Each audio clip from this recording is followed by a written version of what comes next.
Hello. Hello. કોણ બોલો ભાઈ? બહાદુર બોલો. બહાદુર ઠાકોર, કેમ છો ભાઈ? હા, મજા મજા. તમે કોણ? તમારા વિડીયો જોઉં છું યાર. તમે તો જોરદાર વિક્રમભાઈના અવાજમાં જોરદાર બૂમ પડાવો છો માર્કેટમાં. હા, તો જોયા છે પેલું. કેમ છો? પરિવારના બધા મજામાં ભાઈ? હા, એકદમ મજા મોજ છે. તમારા બધાના આશીર્વાદ છે પેલું. તમારો ઇન્સ્ટાગ્રામમાં વિક્રમભાઈના એક સોંગ ગાયું છે જેમાં કંઈક બાંધી લો ને હો રાજ પ્રીતલડી. રાધા તારા વિના ગમતું નથી આ ફિલ્મનું, અને બહુ જ લોકોએ પસંદ કર્યું છે. મને પણ ખૂબ ગમ્યું છે. હા, સાચી વાત. હોય જબર ચાલ્યું હતું. વિક્રમભાઈએ પણ લાઈક કરી દીધું આ વિડીયોની અંદર. તમે તો યાર જોરદાર ગાઓ છો યાર, ખરેખર. Right, good. ના ના મારા ભાઈ, આ તો તમારા બધાના આશીર્વાદ છે પેલું, કે અમે અવાજ એવો કાઢી શકતા હોઈએ છીએ. અને ના કે નસીબની વાત છે ભૈયા. બહાદુર ઠાકોર, તમારું ગામ? મારું ગામ છે પેલું મઢુતરા. મઢોતરા. અને કામકાજ શું કરો છો ભાઈ? કામકાજમાં તો પેલું કોને મીઠાની ફેક્ટરીમાં કામ કરતા હોઈએ. ક્યારે ક્યારે તમારા વિડીયો જોઉં છું એટલે મને એવી ફીલ થાય કે આ ભાઈને સપોર્ટ કરવા જેવો છે એમ.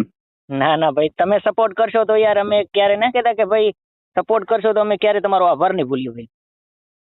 અ, કેટલા ટાઈમથી આ તમને ઇન્ટરેસ્ટ હતો ગાવાનો એમ? ગાવાનું તો મારે ઇન્ટરેસ્ટ લગભગ મારા અંદાજે તો મારી કેટલી 6-7 વર્ષનો હતો. હમ હમ. ત્યારે જ અને તમને ક્યારે પણ એવી ફીલ થાય કે આટલું બધું તમે સોશિયલ મીડિયામાં તમારું વર્ક છે કે 80,000 આસપાસ ફોલોવર છો, હા. તમને એવી ક્યારે ફીલ થાય કે આટલા બધા મારા ચાહક મિત્ર છે એમ? ના, એવું ક્યારે થયું નથી. મને વિચાર નતો ને, એક જયારે ટિકટોક હતો ને એ વખતે. જી. હા, ટિકટોક ની અંદર હું પણ વિડીયો બનાવતો હતો, પણ મને એવું વિચાર છે કે ના આપણે કંઈક નામ કરવું છે અને તો કરવું છે, પણ એવું થયું નહીં. પણ એવું નતું કે સોશિયલ મીડિયામાં વાયરલ થશું. તો વિક્રમભાઈ ઠાકોર માટે શું કહેવા માંગો છો આપ? વિક્રમભાઈ માટે તો યાર એમનો જેટલો આભાર માનું એટલો ઓછો છે. કે પબ્લિક મને ચાહે તો બધા એમ જ કે વિક્રમભાઈ જેવો જ અવાજ છે તમારો, કોફી રાઈટ આવે. સંભળાવતો મને વિક્રમભાઈનું ગીત. તો જ્યારે આપણે ચાલ્યો છે મારો વિડીયો, જી. મિલિયને પહોંચવા આવ્યો છે, ઈ મારે ગાવું છે. તો ભાઈ સાંભળી રહ્યા છે ત્યારે. એ બાંધી લ્યો ને હો રાજ પ્રીતલડી, બાંધી લ્યો ને હો રાજ પ્રીતલડી, એ મારું હૈયું ઝંખે છે તારો સાથ, ઓઢી લ્યો લાલ ચૂંદલડી, બાંધી લ્યો ને હો રાજ પ્રીતલડી. આ બહુ લોકોને ગમ્યું હતું. ખૂબ સરસ તમારો કંઠ છે, અદ્ભુત, જોરદાર. સ્ટ્રગલ કરો અને તમારું ભગવાન માતાજી ચોક્કસ સપનું પૂરું કરશે, અને હંમેશા મારો સહયોગ સપોર્ટ આપને હંમેશા રહે છે. અને બીજું એ કહેવા માંગુ છું કે વિક્રમભાઈની ઘણી બધી તમે મૂવી પણ જોતા હશો, તો આ તમે બધું ટેલેન્ટ ક્યાંથી શીખ્યા છો એ જણાવશો? એટલે હું નાનપણથી જ વિક્રમભાઈનો ફિલ્મ જોયેલું છે. અને મને એવું કે હું નિશાળમાં જતો ને સાહેબ, હા. નિશાળમાં જતો તો મને જયારે રિસેટ આપણે પડે ને 12 વાગે, જી. રિસેટ પડતી ત્યારે મારે એક ભાઈબંધ હતો, એટલે હું તમને થોડીક સરસ મજાની વાત કરું. બીજું સાથે કે તમારા આજુબાજુના વિસ્તારમાંથી મને મેસેજ મળ્યો છે કે તમે વિક્રમભાઈના ખૂબ મોટા ચાહક છો. હા, વિક્રમભાઈના ચાહક હો, બહુ દિલથી. એટલે એમ કે પછી જયારે રિસેટ પડે એટલે મારા ભાઈએ કીધું મને કે બહાદુરભાઈ એક ફિલ્મ હું લાવ્યો છું, મારા બાપા લાવ્યા છે. અને અમદાવાદ પાલનપુર એ વખતે ત્યારે રિસેટ પર ભરાઈ ગઈ અને સાંજના 4 વાગી ગયા હતા સાહેબ. અને ત્યારે મેં ફિલ્મ પત્યું ત્યારે હું પહોંચ્યો તો, બોલો. પછી મને સાહેબ સવારના એના વાહલેથી મને બોલ્યા કે આટલું કેમ મોડું થઈ ગયું? મેં સાહેબ મને તાવ આવી ગયો તો ખોટું બોલવું પડ્યું હતું. વિક્રમભાઈનું ફિલ્મ જોવા માટે તમે તમારા શિક્ષક એટલે કે સાહેબ જોડે ખોટું બોલ્યા? હા, ખોટું બોલવું પડ્યું હતું. એનું કારણ એ છે કે મને એટલો બધો શોખ હતો કે ના વિક્રમભાઈની ફિલ્મ જોઈને પછી કીધું પછી આપણે યાર ભણવું છે, પણ એમ કે પેલું ઈ કામ કરવું. તમે તો યાર જોરદાર વિક્રમભાઈના આશિક છો. હા, આટલું હું ફ્રેન્ડ છું. ને પછી તો કારણ કે મારી મમ્મી અત્યારે છે નહીં, ને કહું તમને વાત કરાવું એમની જોડે, પણ કારણ કે હું ફોટા મારા ખીચામાં તો વિક્રમભાઈના હતા. આપણે 5 રૂપિયાની વસ્તુ આવતી ને ફોટા આવતા, ખબર છે? હાજી હાજી.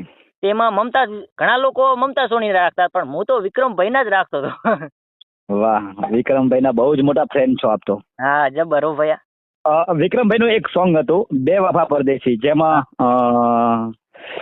મોરલીઓ હા. વિજોગની જે વિજોગી વેદના વિજોગની સોંગ છે ને, હા. વિજોગી વાયરા એવું કઈ સોંગ છે. હા. ખાસુ કયા ભાવ ભેળા, એ 2 લાઈન મને સંભળાવશો? મોરલિયો હો બોલ્યો અહાઢી રસ ઘોડી, એ દી મારા હૈયેવી જોગની હોડી, બોલ્યો અહાઢી રસ ઘોડે, મોરલિયો હો બોલ્યો અહાઢી રસ ઘોડે. એ મૂવી આપને કેવી લાગી હતી? અને આ મૂવી તો યાર મને બહુ પસંદ હતી ને ઘણી બધી એમની ફિલ્મો મારા ભાઈબંધોને જોડે પણ ડાયલોગ બોલતો. તમે એ મૂવી ઘણી વાર જોઈ હશે, તો તમને ક્યારે એ ફિલ્મની અંદર જે ઘટના છે એવી ઘટના તમારી સાથે ક્યારે બનેલી ખરી? હા, એટલે હું તમારી જોડે બેવફાઈ થઈ હોય? એટલે મેં બીજા જોડે પણ કીધેલું છે કે મારા ભાઈબંધો બેઠા હોય ને હું વાત કરું કે ઘણા બધા એમના ડાયલોગ પણ હું બોલતો કે ડરી ડરીને કરવો એવો પ્રેમ હું કરતો નથી. મારા પ્રેમની અંદર મોત પણ આવે ને તોય પણ હું ડરતો નથી. આવી રીતે એમના પણ વિક્રમભાઈના ડાયલોગ બોલતો હતો. અને વિક્રમભાઈનો ડાયલોગ આપણો શુદ્ધ દેશી ભાષામાં છે. હા, કે તમે બોલશો તો મને વધારે મજા આવશે કે દૂધમાં ના દહીંમાં પગ રાખીને પૂજા તું જીવી શકે, હું નહીં. મેં તને કીધું હતું ને, એ તમારા અવાજમાં એટલે કે વિક્રમભાઈના અવાજમાં સંભળાવશો? હા, ને ઘણા બધા એવા ડાયલોગ કે છે આપણે ભાઈ. તમારું નામ શું છે ભઈલું? મારા નામથી આપને શું કામ છે મોટા? એટલે મને એમ થયું કે યાર કોઈ સેધા છે કે અસેધા છે કે મને કઈ જાણ હજી ખબર નથી પડી, એટલે કે તમે કારણ કે કોણ એટલે મને ખાસ ખબર નથી ભઈલું એટલે. મારું નામ જાણવું છે તમારે? હા, નામ જાણવું છે. મેં કીધું આટલું સરસ મજાનું વાત કરી રહ્યા છે તો એવા મોટા માલિક છે, એટલે કારણ કે મોટી ચેનલ વાળા છો તમે, એટલે મેં કીધું કઈક એવું વિચાર આવ્યો કે આટલો બધો પ્રશ્ન બોલી રહ્યા છો એટલે ભાઈ તમારું નામ મારે જાણવું છે. અરે મારા ભાઈ હા, બહાદુરભાઈ ગોવિંદ ભજાણિયા બોલું છું યાર. આટલી ઘણી વાત કરી, તમે ઓળખી ના શક્યા ભાઈ? અરે મારા ભાઈ, આપણે તો કાયમ મજા જ મોજ કરતા હોય, પણ અવાજ તમારો આમ કેમ થઈ ગયો ભાઈ? અલા, એ તો મને એમ થયું કે લાવ આજ તો બહાદુરભાઈ ને બીજા અવાજમાં ફોન કરું છું, ઓળખે કે નહીં એમ. અરે વાહ, એલા મેં તો કોલ રેકોર્ડિંગ કર્યું છે ભાઈ. એવું એમ? કેમ છે મજામાં ભાઈ? મજા મોજ મારા ભાઈ યાર. તમારો માવડી ને પરિવારના બધા મજામાં? એકદમ શાંતિ છે. તમારે કેમ બધા ઘરના પરિવાર મજામાં? એકદમ, તમારા બધાના આશીર્વાદ. એ ગોવિંદભાઈ જી, મને એવું લાગ્યું કે આટલો ઊંચેથી બોલતા હતા અને કંઈક ઇન્ટરવ્યુ લેવા માંગી રહ્યા છે. મને વિચાર છે મેં કોલ રેકોર્ડિંગ આપણે કરી નાખી. અને મેં મારું કોલ રેકોર્ડિંગ કર્યું તમે? હા, મેં કર્યું. મેં કીધું ભાઈને કરીએ ને તો એટલું જ કહેવા માંગુ છું. મારા ચાહકો બધા ભાઈબંધોને કહી છે કે અમારે આ ઇન્ટરવ્યુમાં કંઈક નવું લાગ્યું છે એમને. ના બહાદુરભાઈ, તમારી સખત મહેનત છે અને હંમેશા ખૂબ મહેનત કરો. માતાજી તમારા દરેક સપના પૂરા કરે. સાથે સાથે તમે જે કામ કરો છો ઓલ બેસ્ટ, જોરદાર કરો છો. તમારા ચાહક, આપણા સમગ્ર ગુજરાતના ચાહક મિત્રો માટે તમે એક નવું ઉદાહરણ આપતા હોય છો તમારા વિડીયોના માધ્યમથી. ખૂબ સરસ, મને બહુ ગમ્યું એમ. ના મારા ભાઈ યાર, તમારા પણ કારણ કે તમે પણ એવું કામ કરતા હોય છો ને ભઈલું, કે મને એવું કે આવું કામ તો કોઈ પણ નથી કરી શકતા. ત્યાં વાતું કરે કાંઈ થતું નથી ભઈલું ગોવિંદભાઈ. પણ ભ્રમનું કામ કરો છો એટલે અમારી છાતી પણ ગજગજતી હોય કે આટલું ભોગ દેવું એટલે બહુ અઘરું કહેવાય છે ભઈલું.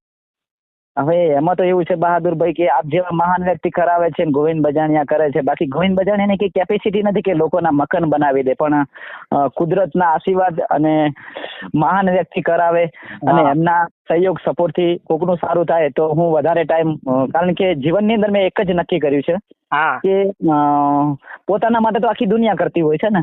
હા, પોતાના માટે કરતી હોય, સાચી વાત ભાઈ. પણ સાહેબ બીજા માટે કરો તો એ જિંદગી કહેવાય. એ જિંદગી કહેવાય. ના કહેતા કે આપણે કોઈનું અને તમે બીજાનું સારું કરશો ને તો કુદરત ચોક્કસ તમારા ઘરે સારું કરવા ઉતરશે. આ ભગવાનનો નિયમ છે. હા, અને આપણે કોકનું ખોટું કરીએ તો આપણા જીવનની અંદર ખાડો આવવાનો છે ભાઈ, એ તો દેખતા છે. હા, એ તો છે જ ને.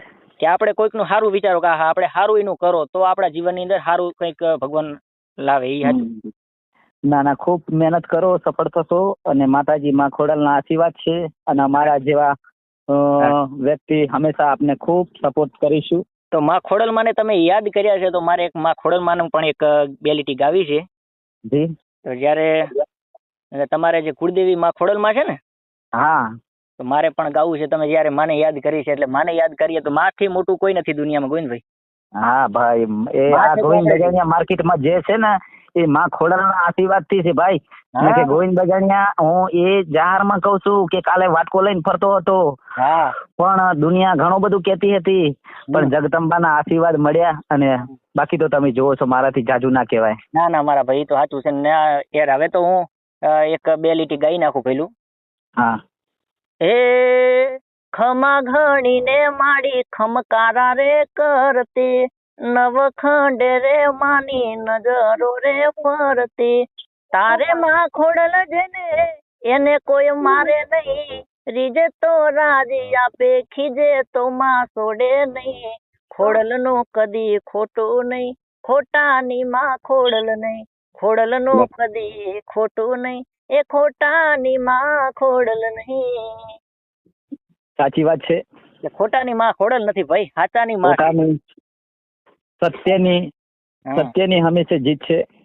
અને માતાજી તમને ખૂબ આગળ લાવે. મારા હંમેશા મારા પરિવારનો સપોર્ટ તમને છે, રહેશે અને હંમેશા રહેશે. હા સાચી વાત. અને ક્યારે જરૂર પડે તો મને યાદ કરજો, હું સાથે જ છું આપની. ના ના મારા ભાઈ, તમારો દિલ. અને બહુ જાજુ બોલાઈ ગયું હોય તો સોરી, એ બદલ પણ માફી માંગુ છું. ના ના ગોવિંદભાઈ, કઈ નથી બોલ્યા ભૂડું. તમે તો યાર મને વિચાર છો કે આટલું બધું પ્રશ્ન પૂછે તો આપણે કઈક હવે રેકોર્ડિંગ કરો કીધું. અને મીડા કોક અજાણતા માણસો છે, તમને એમ લાગે કે કોઈ ડરાવી રહ્યા છે? હા, એટલે મને એમ થયું કે ડરાવી રહ્યા છે લોકો. પણ અવાજ તમારો એલા પરખાતો નતો, કઈક હિતેન કુમાર જેવો અવાજ આવતો હતો તમારો પાછો. એટલે ક્યારે મારા મિત્રો, આ બધા મિત્રો ઇન્સ્ટાગ્રામમાં અને અમુક ઘણા બધા કલાકારો મિત્રો છે, તો ક્યારે એવી ફીલ થાય કે કોની જોડે વાત કરવી છે, તો પહેલા હું મારા અંદાજમાં વાત કરું છું. અને અમુક હું એવું માનું છું લગભગ 99% ના ઓળખી શકે કે ગોવિંદ બજાણિયા બોલે છે, પણ પાછળથી જયારે કહું ત્યારે ખબર પડે. સાચી વાત હો ગોવિંદભાઈ. તેમાં પાસે મારે પૂછવું પડ્યું, આ ભાઈએ સવાલ મને જયારે મેં કીધું ભાઈ કોણ બોલો છો, એટલે એને કઈક રાઉન્ડ મારી લીધો, પણ એવું નામ ના લીધું કે આ ગોવિંદ જ બોલો છો, એટલે મને અલગ લાગવા માંડ્યું હતું. ના વાંધો નહીં. મારા લાઈક કઈ કામ કાજ હોય તો બહાદુરભાઈ યાદ કરજો, અને હંમેશા હું તમારી સાથે છું અને રહીશ. અને ક્યારે જરૂર પડે તો મને યાદ કરજો. 100% મારા ભાઈઓ. મજા હો મોટા ભાઈ. બસ તો જય માતાજી, જય મેરડી માં. જય માતાજી, જય માતાજી, જય માતાજી. એ ભલો પેલા. હા હા ભાઈ.